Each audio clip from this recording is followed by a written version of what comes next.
Alors oui, Avignon, c'est la capitale des Côtes-du-Rhône, mais c'est aussi là où se trouve le plus grand festival de théâtre et d'art vivant au monde. Concrètement, le Festival d'Avignon en 2023, c'est quoi? On a demandé à Thiago Rodriguez, je travaille au Festival d'Avignon au poste de directeur. Le Festival d'Avignon en 2023 est un festival qui démarre sa 77e édition avec de l'histoire, ce qui ne veut pas dire un poids lourd, ça veut dire un festival qui se fait dans des lieux patrimonieux, inoubliables comme la cour d'un palais, une petite chapelle, des cloîtres, mais aussi dans la nature, dans une carrière, dans des forêts et des champs, pour fêter ce qui est au fond un combat pour la création artistique, un combat pour l'accès démocratique, et la forme de ce combat est une fête que nous organisons, vécue par les artistes et le public.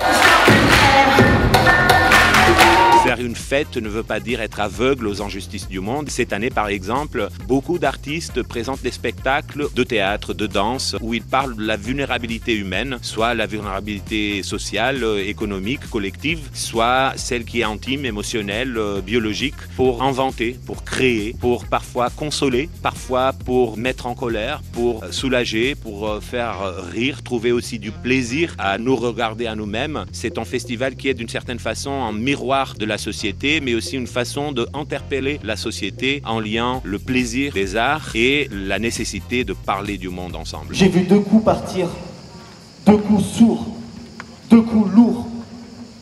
Et après, t'as vu quoi? J'ai vu le corps tomber sur le volant, sur le klaxon. Un des grands espoirs du Festival d'Avignon, c'est de faire comprendre aux jeunes du monde que le Festival d'Avignon les appartient, même s'ils n'ont pas encore visité le Festival d'Avignon. On a développé plusieurs projets, notamment le projet Première fois. On a un tarifaire dédié aux moins de 26 ans de 10 € par spectacle, qui le comprennent qu'ils sont aussi importants qu'une spectatrice ou un spectateur qui vient depuis 40 ans. Une des questions qui surgit beaucoup, c'est est-ce que je peux rentrer au Palais des Papes en basket pour voir le spectacle dans la cour d'honneur, ce lieu mythique, et où est pas seulement elle et ils peuvent venir en basket, mais je serai à leur côté, moi aussi, en basket. Le Festival d'Avignon, c'est comme un café en fait. Une cantine, un lieu où on se rencontre avec des gens très différents de nous. C'est vraiment une parenthèse enchantée. On se nourrit, on fait 1000 découvertes par jour et après on ferme le parenthèse, on retourne à la vie habituelle mais nourrie pour toute l'année.